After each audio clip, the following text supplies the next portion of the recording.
So access standards really comes down to probably be the most important and probably most controversial point of the Mission Act. The Mission Act covered a lot of different things, three major pieces of what the VA does.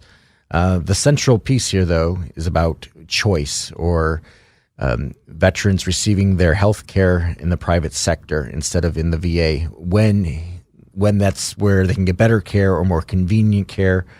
And so the access standards have to set the criteria for when the veteran may choose to leave the VA and receive his or her care in the private sector.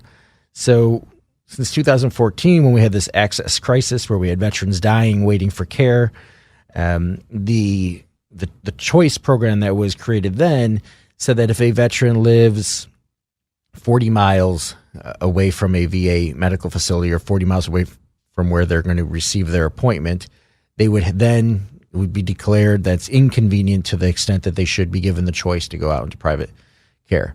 So now what they're going to do, the proposal that has just come out this week, is that it'll be 30 minutes or 60 minutes, depending on if it's a primary care or specialty care. Obviously, that's vague.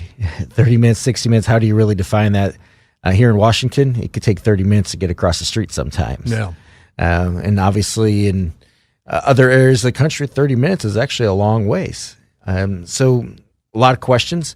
They have released this several months early this time, which is a great thing. I will say what they're modeling this around TRICARE, the TRICARE model, TRICARE Prime, so that veterans would have real choices here, which is what President Trump has said all along. So it's taken quite a while. How all the other veterans organizations are going to respond to this is yet to be seen.